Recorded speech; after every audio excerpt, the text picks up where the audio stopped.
Vamos a abrir nuestras confesiones en el capítulo número 22, que nos habla acerca de la adoración religiosa y del día de reposo. Capítulo número 22, Confesión Bautista de 1689, de la adoración religiosa y del día de reposo. Este capítulo el tema de este capítulo es un tema muy controversial, sobre todo en estos tiempos modernos. Esto no era lo que pasaba en aquellos tiempos antiguos. En los tiempos de la Reforma y años posteriores, esto no sucedía porque había unos principios, lo que se llamaban los principios regulativos de adoración o principios de la adoración regulativa. Y esto se refería a la manera en que como en las iglesias debía de llevarse a cabo el servicio de adoración. Estaba especificado cómo tenía que llevarse un servicio de adoración religiosa. No era que cada persona, cada dirigente de la iglesia metieran los servicios de adoración lo que ellos querían. Tenían los principios eclesiásticos para poder llevar a cabo un servicio en orden, un servicio tal y como la Escritura lo demandaba. Y vamos a ver nosotros primeramente cuál es la base de esto, porque son 8 los puntos que se refieren a la adoración religiosa y al día de reposo. Son varios puntos. Esto nos da una idea de lo extenso que es este tema, de todas las cosas que tienen mencionadas ahí y que nosotros debemos de aprender. Para poder entender mejor esto, hermanos, vamos a ver de qué manera se llevaban a cabo o cuál era el pensamiento de algunas iglesias de principios de la Reforma, de algunas iglesias de cómo debía de llevarse a cabo un servicio de adoración. La iglesia anglicana, que era la iglesia de Inglaterra, tenía en sus artículos, en los artículos del principio regulador, tenía un artículo que decía así. Decía: la iglesia tiene poder para decretar ritos o ceremonias y autoridad en las controversias de la fe. Y sin embargo, no es lícito que la iglesia ordene algo contrario a la palabra escrita de Dios. Lo que este artículo está diciendo prácticamente es que la iglesia podía hacer o podía meter en sus servicios lo que ella consideraba que así fuera, siempre y cuando no estuviera en contra de lo que la palabra de Dios decía. Sin embargo, la doctrina reformada puritana dentro de la confesión que nosotros tenemos decía de esta manera: en el caso de la iglesia de Inglaterra, su doctrina con respecto al poder de la iglesia en la adoración a Dios es que tiene derecho a decretar todo, excepto lo que está prohibido en la palabra de Dios. En el caso de nuestra propia iglesia, su doctrina referente al poder de la iglesia en la adoración a Dios es que no tiene derecho a decretar nada, excepto lo que está ordenado por la palabra de Dios expresa o implícitamente. Fíjense la diferencia entre una y otra. La iglesia de Inglaterra decía: podemos meter en nuestro servicio de adoración lo que nosotros queramos, siempre y cuando no sea algo contrario a la palabra de Dios. Y la iglesia reformada puritana, los puritanos decían: no, la iglesia no tiene el poder de adoración a Dios para decretar nada, excepto lo que está ordenado en la palabra de Dios. Aunque parece similar, no es similar. Los puritanos decían que únicamente tenía que hacerse el principio regulador de acuerdo a lo que la palabra establecía y no más cosas, aunque no estuvieran en contra de lo que la palabra de Dios decía. ¿Sí se entiende el punto? O sea, no es que cosas de fuera podían meterse si la iglesia no lo prohibía. Y esto ha dado lugar a muchas cosas que vamos a ver más adelante, cómo las iglesias de los últimos años han estado metiendo cosas en sus servicios religiosos que ellos dicen, es que no lo prohíbe la Escritura. Eso es lo que decía la iglesia de Inglaterra. Es que no lo prohíbe la Escritura. Sí, pero tampoco la Escritura te lo está señalando. La Escritura claramente nos habla cuáles son los principios. Aquí hay un ejemplo que pone aquí Samuel Waldron, uno que escribe acerca de la confesión. Dice, la diferencia es una ilustración. Dice, la diferencia entre los puritanos y los anglicanos puede ilustrarse provechosamente por medio de dos constructores que tienen el propósito de construir el templo de Dios. Hay dos constructores que van a construir el templo de Dios. El anglicano debe utilizar los materiales de la palabra de Dios, pero no tiene un patrón y puede utilizar otros materiales. O sea, dice el anglicano dice, voy a meter las cosas de Dios, pero puedo utilizar otros materiales que no estén prohibidos ahí. Pero el puritano dice, no, la palabra de Dios tiene un patrón y nosotros vamos a meter únicamente lo que nos diga la palabra de Dios y no materiales de otra clase. Así que aquí se vería entonces, una vez terminada la construcción, se vería cuál realmente construcción está hecha de acuerdo al patrón de Dios. Esta es una ilustración que nos ilustra perfectamente por qué es la importancia dentro del principio regulador de la iglesia que únicamente sea de acuerdo a lo que la Escritura manda.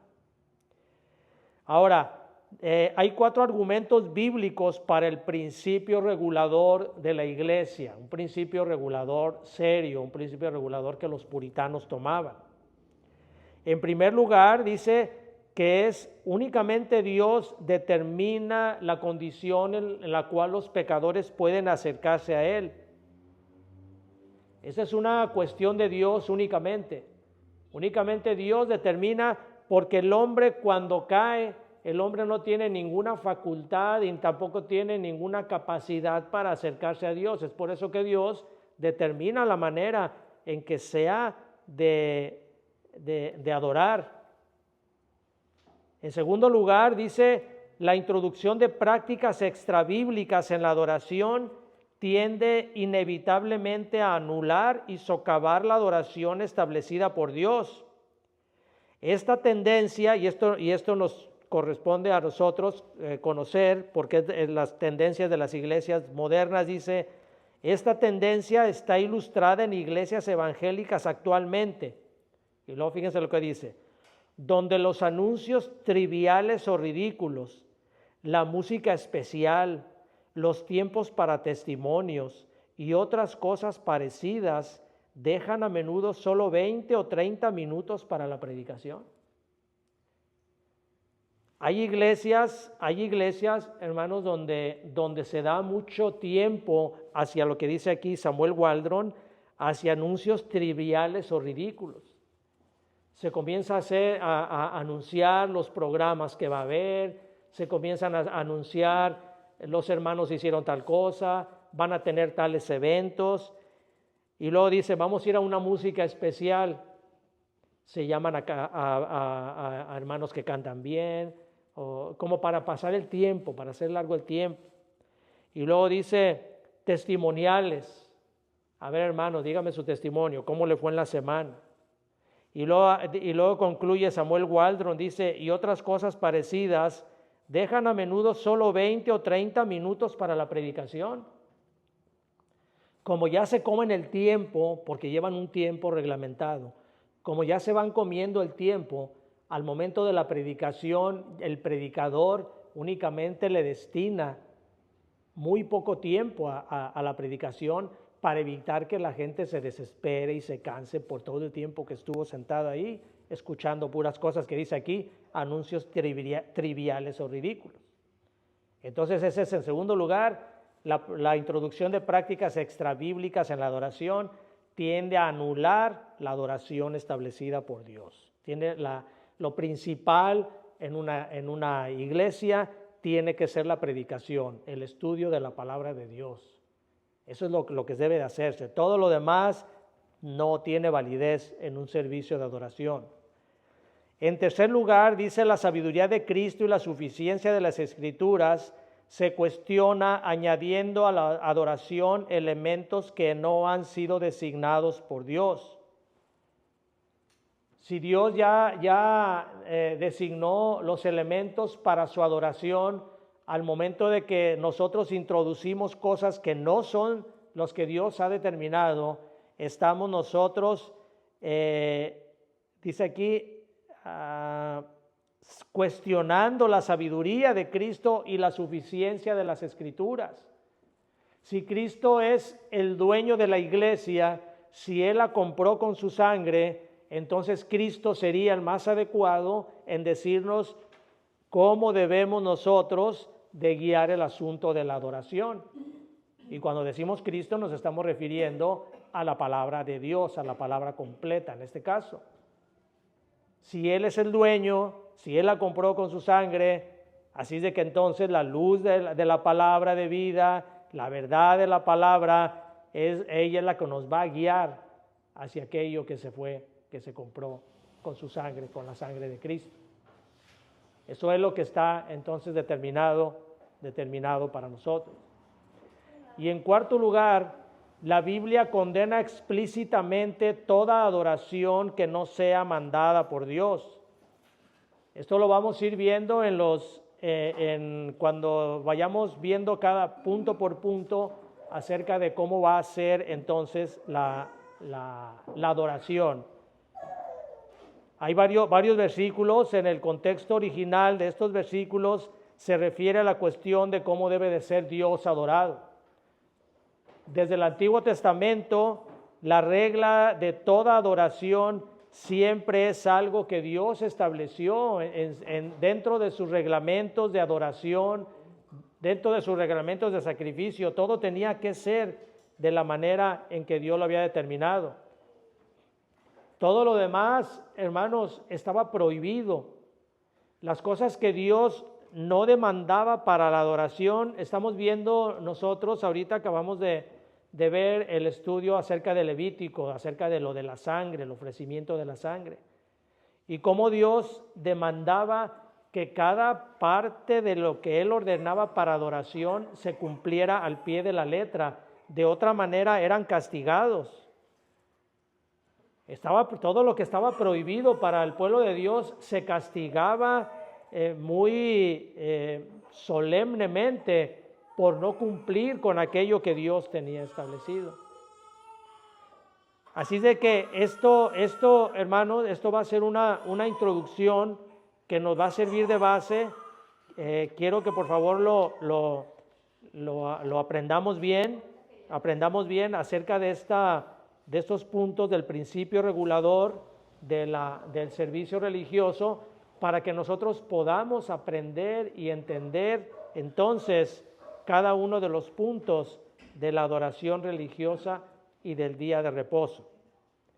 No analizaremos en esta mañana el punto 1, lo dejaremos para la siguiente clase, para que esto sirva únicamente como nuestra base y que podamos entender cuál es el contexto histórico de nuestra iglesia como iglesia reformada acerca del principio regulador para los servicios de nuestra iglesia y cuáles son los argumentos, los puntos que tratamos nosotros para poder llevar a cabo eso. Amén, hermanos. No sé si tengan alguna pregunta sobre el principio regulador de la iglesia. Nosotros tenemos dentro de nuestra constitución de la iglesia, tenemos establecido cuáles son esos principios regulativos. Cómo nosotros aquí en la iglesia hacemos cada uno de los servicios.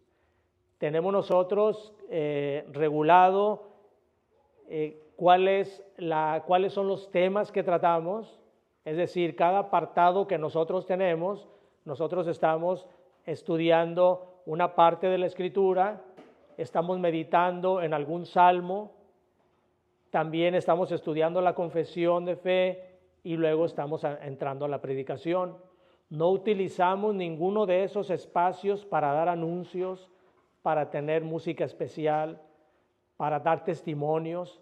Ese tiempo, de acuerdo a lo que la Escritura nos dice, tiene que ser utilizado para la predicación de la palabra de Dios, que es lo que nosotros estamos como iglesia reformada, tomamos muy seriamente eso. Ya fuera del servicio establecido para la predicación de la palabra, entonces sí tenemos ya el tiempo para dar anuncios, si es que hay que dar algunos.